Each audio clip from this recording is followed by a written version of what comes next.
She didn't just break your heart. She executed a strategic demolition of your identity. She didn't leave you. She dismantled you, piece by agonizing piece, until all that was left was a twitching nerve exposed to the cold void of her indifference.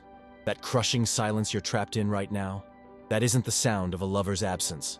It is the sound of a power vacuum. And in the brutal, unspoken state of nature that governs all human interaction, a vacuum is not a space for healing. It is an open invitation for conquest. You mistakenly believed you were a partner in a shared life. In reality, you were territory to be occupied, its resources systematically extracted, and its landscape then salted and abandoned once it no longer served a purpose. You were not her equal. You were her project, and the project was complete. Do you remember that final conversation? Forget the words. They were just anesthetic. Focus on the physics of the room, the shift in atmospheric pressure as you began to bargain. Remember how the air grew thin and sharp in your lungs as you tried to reason, to negotiate, to appeal to a shared history that she had already edited and rewritten in her mind, casting you as a footnote. You spoke of us, of shared jokes, of a future you genuinely thought was a joint venture, built on a foundation of mutual respect. And she looked at you, not with anger, not with sadness, not even with pity. She looked at you with the calm, dispassionate, almost bored eyes of a biologist studying a specimen under a microscope. There was no emotional connection.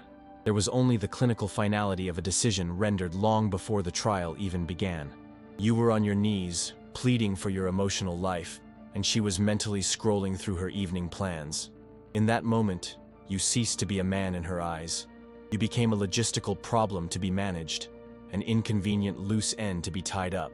You offered her your soul, your vulnerability, your future, and she saw only an obstacle delaying her exit. She didn't just leave you, she declared you, and everything you stood for, utterly and irrevocably irrelevant. She saw you as a pushover, and she pushed until you fell over a cliff. The 17th century philosopher Thomas Hobbes would have diagnosed your situation with chilling accuracy.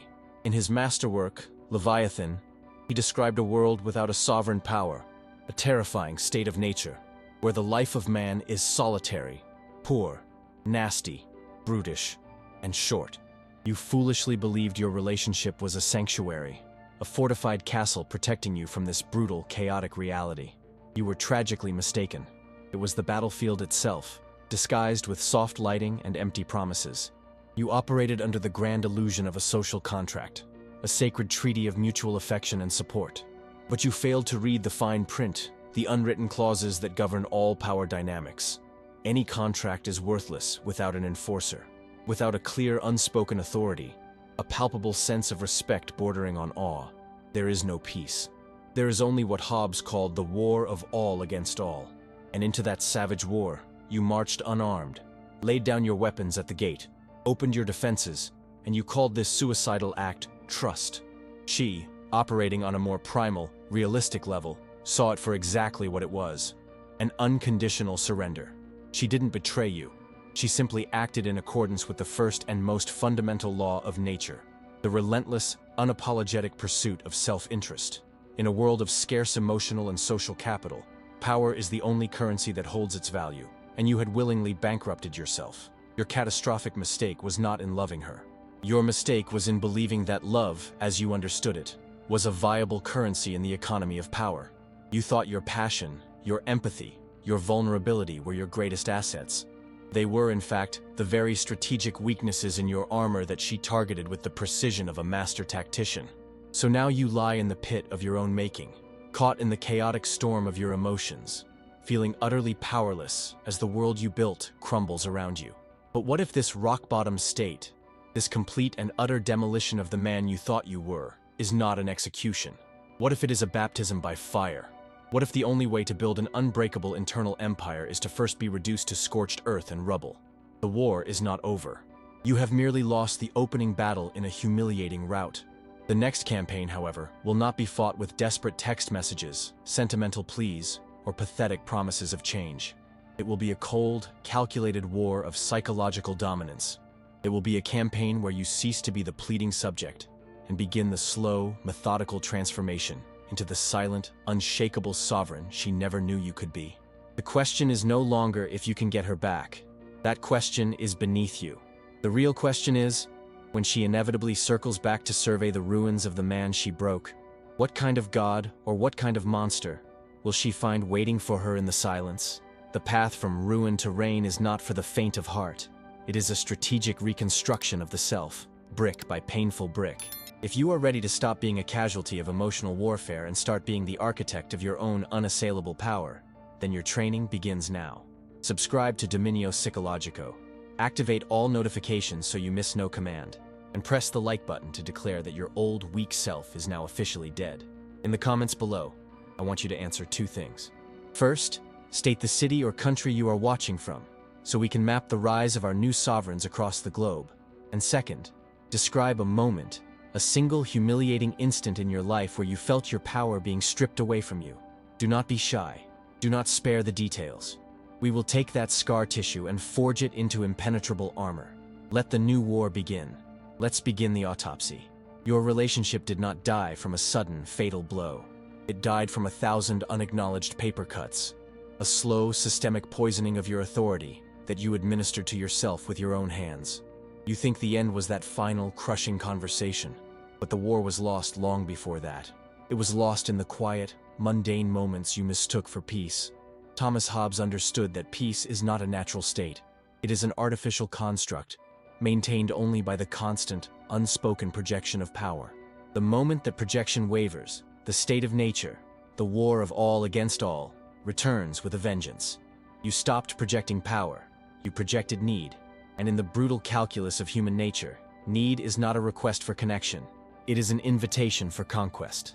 The first phase of your collapse was the emotional concession. It began subtly. She was in a bad mood, perhaps over something trivial, a comment you made, a plan that changed, an unmet expectation so minor you barely registered it. Your mistake was your reaction. You saw her displeasure not as her problem to manage, but as your crisis to solve. You rushed to fix it. You apologized when you had done nothing wrong. You soothed her, placated her, rearranged your own emotional state to accommodate hers.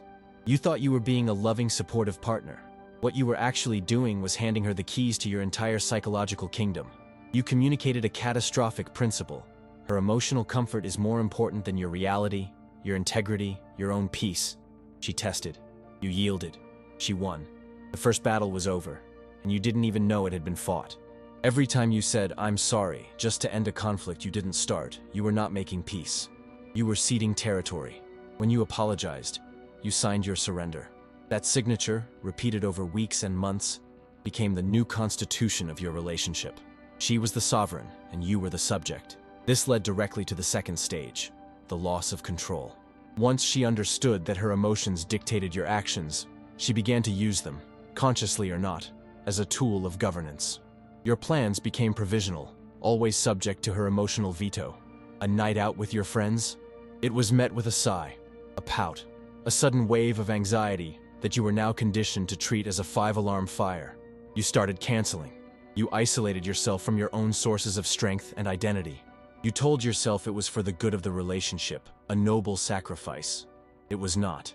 It was the strategic dismantling of your support systems, an act of self-sabotage that made you more dependent on her. You gave up hobbies that gave you a sense of mastery and purpose because they took time away from us, which really meant time away from managing her. You stopped stating opinions that might cause friction. Your world, once a sprawling continent of your own interests and ambitions, shrank to the size of her approval. You were no longer the architect of your own life. You were a tenant, living in hers, terrified of eviction. From this state of powerlessness grew the third and perhaps most pathetic phase, the relentless search for validation. Having outsourced control of your own happiness, you now needed constant proof that the new ruler was pleased with you. Your conversations became riddled with a quiet desperation. Do you still love me? Are we okay? Did you have a good time? You were no longer a partner seeking connection. You were an employee seeking a performance review. You analyzed her every word, every text message, every shift in tone, searching for signs of her approval or displeasure. You lived in a state of high alert, a perpetual anxiety, because your sense of self-worth was no longer generated internally. It was a commodity that only she could provide, and she could withhold it at any time, for any reason. This dependency is the very essence of what Hobbes described as the life of man in a state of nature. Solitary, because you were emotionally isolated. Poor, because you were emotionally bankrupt. Nasty and brutish, because your internal world was a constant, nerve-shredding battle for scraps of affection. This addiction to her validation inevitably metastasized into the fourth stage: total, affective dependency. You were no longer just seeking her approval. You were physiologically dependent on it. Her presence was a drug that staved off the crushing emptiness you felt in its absence. Her silence, once just an absence of noise, was now weaponized. It became an active form of psychological warfare. Her silence is dominance, not disinterest. When she withheld her attention, you experienced withdrawal. You felt panic, a gnawing dread in the pit of your stomach. You couldn't focus at work. You couldn't enjoy your own company. Your entire nervous system was hijacked, held hostage by her communication patterns. You would stare at your phone, waiting for a text, the three dots of her typing a message appearing and disappearing, a form of digital waterboarding. You had given one person the power to regulate your entire existence. You were no longer a man. You were a nerve ending, raw and exposed, twitching in response to her every whim. And this desperation led to the final catastrophic act of self-immolation, breaking the silence. In the face of her calculated withdrawal, your rational mind, the very faculty that was supposed to be your command center, completely shut down. Primal panic took over. You sent the double text. Then the triple text. You called. She didn't answer. You left a rambling voicemail, your voice cracking with a neediness that repulsed her. You composed long, novel-like emails, pouring out your feelings, dissecting the relationship, pleading your case, begging for an audience with a queen who had already left the throne room. Every unanswered message was another shovel of dirt on your own grave. You were demonstrating, in the most explicit way possible, that you had no internal stability, no self-control, no life outside of her. You laid all your cards on the table, and what she saw was a losing hand. You thought you were fighting for the relationship. You were merely confirming her decision to end it. She tested you, and you failed, utterly. Perhaps you're listening to this, and a voice of protest rises in your mind. But I was just being a good guy. Isn't this what women want? An emotionally open, caring, compromising man? This is the lie you have been sold. You confused being a good man with being a weak man. You were not compromising. You were capitulating. You were not being emotionally open. You were being emotionally incontinent. You were not caring for her. You were abdicating responsibility for yourself. She didn't want a subject to rule. She wanted a sovereign to respect. She wanted a man whose frame was so strong, whose sense of self was so unshakable, that she could relax her own defenses and feel safe within his reality. Instead, you made her your reality. You asked her to be your king, and the burden of that crown crushed any attraction she ever had for you. This fall from grace did not happen in a grand, cinematic moment. It happened in the silence. It happened in your hesitation to say no. It happened in the yes you uttered out of fear of her reaction. It happened every time you chose her momentary comfort over your long-term respect. It was a slow, creeping erosion of your own foundation, so gradual you didn't notice until the entire structure collapsed on top of you. And now you are buried in the rubble. Listen to me very carefully. No one is coming to save you. No one is coming to dig you out. Your salvation is not in her hands. It was never in her hands. It is in yours and yours alone. If this cold diagnosis resonates in the pit of your stomach, if you see the ghost of your own mistakes in this autopsy, then your period of mourning is over. It is time to begin the strategic reconstruction. Subscribe to Dominio Psicologico immediately. Activate all notifications, because you cannot afford to miss a single command in the campaign to come. Press the like button as a symbolic declaration that the weak man who made those mistakes is dead and buried. And now, in the comments below, I want you to answer a question. Do not hesitate. Do not overthink it. Answer with brutal honesty. What was the very first boundary you let her cross? The first small compromise you made that you now recognize was the beginning of your unconditional surrender. Confess your strategic error, so we can turn that failure into fuel. Your war for reclamation starts now. There is no going back for the weak man. There is only the construction of the new. Let that sentence burn itself into your mind. The man she left, the man who pleaded, the man who collapsed, he is dead. Do not mourn him. Do not try to revive him. His methods failed. His philosophy was flawed. His very existence was an invitation for the chaos that consumed you. Your task is not recovery. It is a complete and total demolition of the old structure and the engineering of a new fortress in its place. This is not an emotional journey of healing. This is a cold, tactical campaign of reconstruction. Your emotions are the enemy.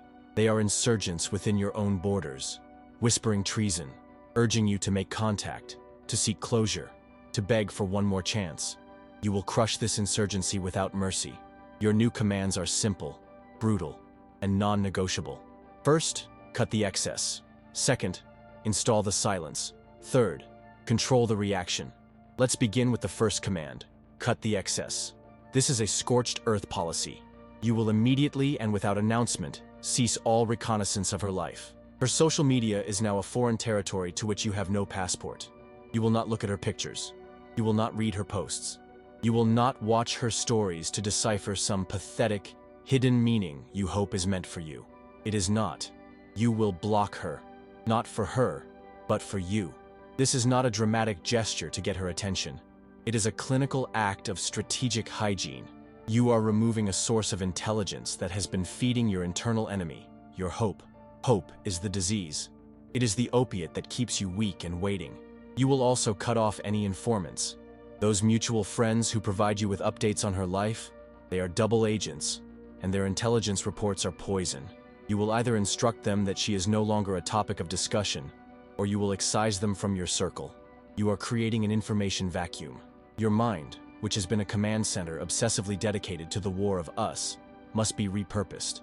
It is now the headquarters for the construction of you, the sovereign.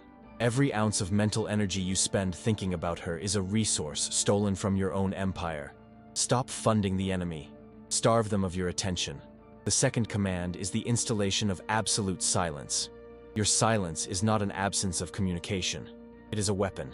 It is the most powerful statement you can possibly make. The man who wants to be loved will be discarded. The man who imposes presence will be feared. Your past actions were all about imposing your presence. The pleading texts, the desperate calls, the long emails. You were screaming for attention, and it made you an object of contempt. Now, you will do the opposite. You will become an absence that carries weight, not a presence that begs.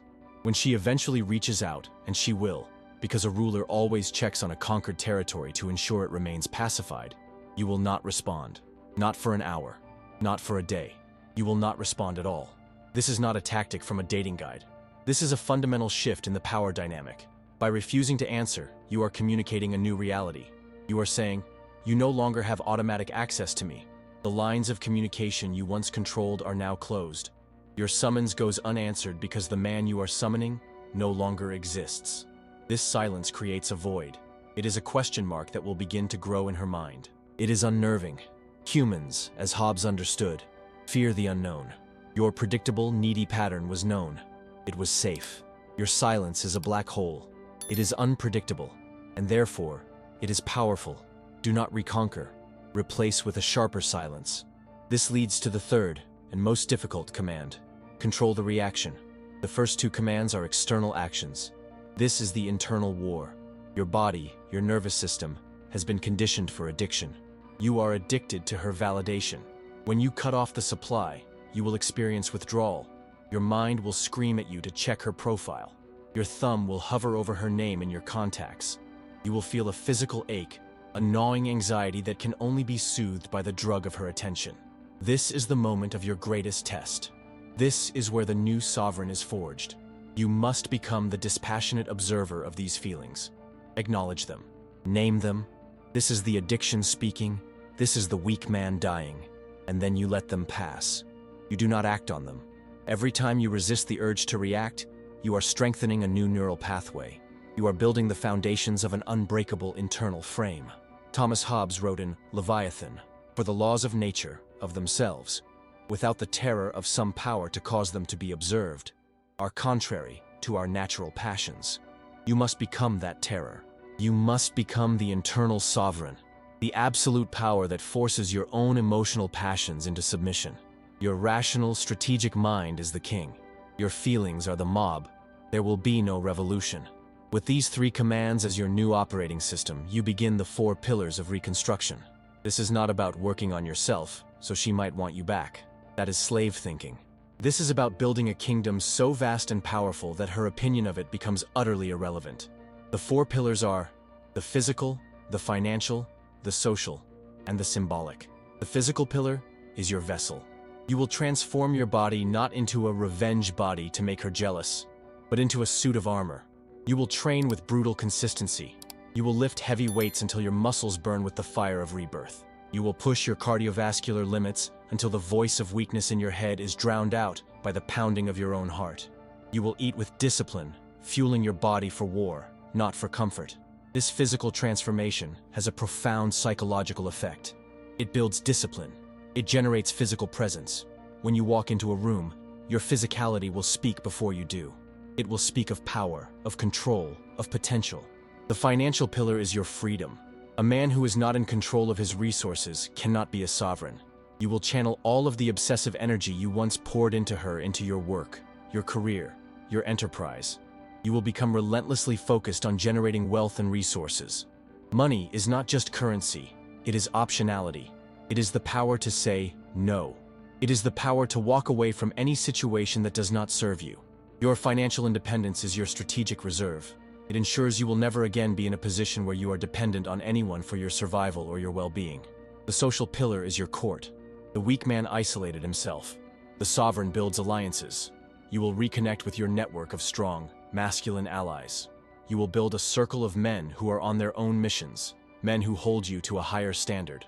Your value is not determined by one woman. It is reflected in the quality of the people who seek your company.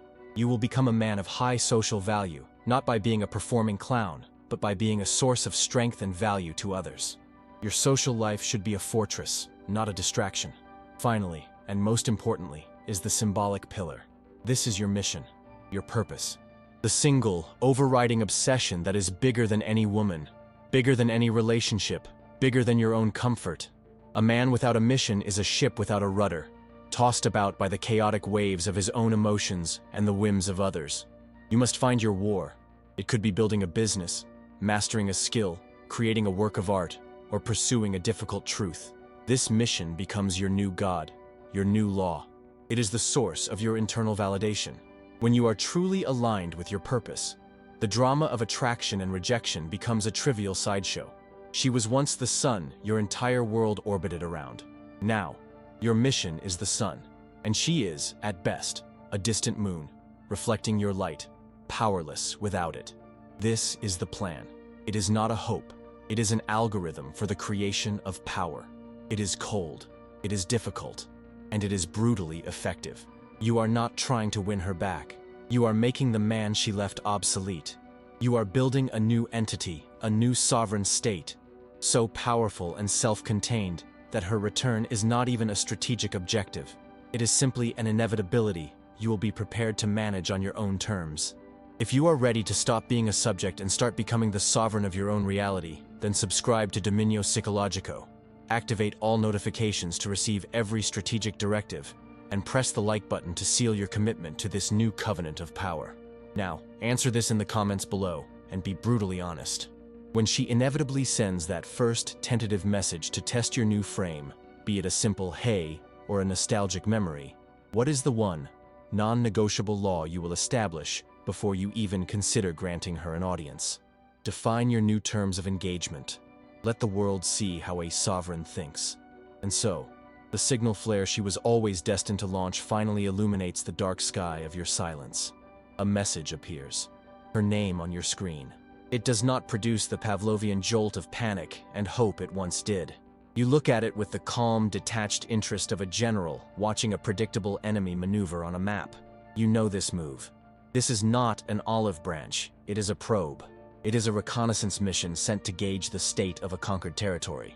Is it still pacified? Is the previous ruler still broken, still compliant, still available should her other options falter? She is testing the silence, expecting to hear the echo of your old weakness. But the silence that answers her now is not the silence of a wounded animal hiding in a cave. It is the silence of a newly forged throne room, vast and empty, waiting for its king to speak. The man she is looking for is no longer there to answer the call.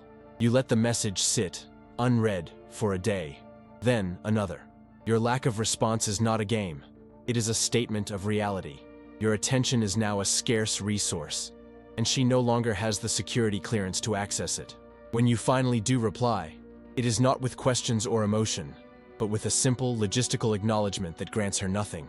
She, unused to this new economy of communication, will escalate.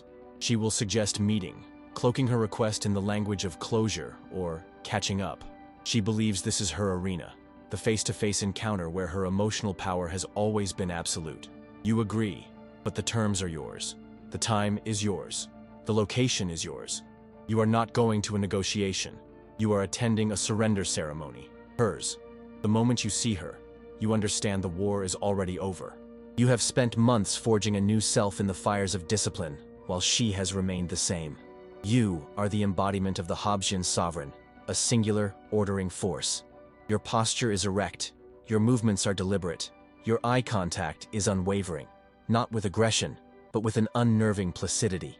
You are the source of the social contract now. You radiate an aura of self-possession so complete that it creates its own gravitational field. The air in the room bends around you. She begins to talk, and you let her. You listen to the carefully constructed narrative, the revisionist history where she was the victim of circumstance, the confused party, the one who just needed space. You hear the subtle barbs, the tests designed to see if the old wounds still bleed. You listen for the emotional hooks, the shared memories deployed like sleeper agents to reactivate your old programming. And you feel nothing. Not because you are numb, but because you are separate. You are observing the machinations of a foreign power, understanding its strategy, but being utterly immune to its effects. You are no longer a citizen of that shared emotional country. You are a visiting monarch, and you are unimpressed. She will sense the shift. Your lack of reaction is a deafening roar in the space between you. You are not arguing. You are not defending yourself. You are not seeking to be understood. To do any of those things would be to grant her the status of an equal, to validate her frame. Instead, you offer short, neutral responses. You are a mirror reflecting her own emotional chaos back at her, while your own surface remains perfectly still. She will grow desperate. She might try tears, or anger, or flirtation, the old weapons from her arsenal, but they are like arrows bouncing off the hull of a battleship. She is fighting the ghost of the man you were, and that ghost is not here. The man in front of her is a stranger, governed by laws she cannot comprehend.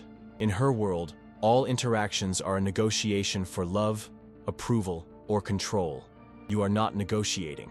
You have already won. You have won the only war that ever mattered, the war for control of your own internal state. Your peace is non-negotiable, and it was forged in her absence. Therefore, she has nothing to offer you that you have not already given yourself.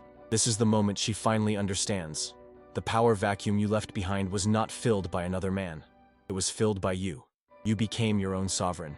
You are the Leviathan. The crushing silence you were once trapped in was not her victory. It was your crucible. And from it, you have emerged not as a better version of the man she left, but as something else entirely. She is looking at you, and for the first time, she sees not a project, not a subject, not a pushover, but a power. And it terrifies her. Because the one thing a manipulator cannot tolerate is a person they cannot control. The respect she never gave you freely, she now feels by force. The force of your unshakable frame, the sheer, undeniable reality of your self-mastery. The chessboard has been flipped, but the game is more over than that. You have simply taken the pieces, melted them down, and forged them into a crown. You have left the game entirely. You are the one who ends the meeting. You look at your watch. A simple, decisive gesture. You have somewhere else to be. Your mission, your purpose, your kingdom calls. There is no anger in your voice.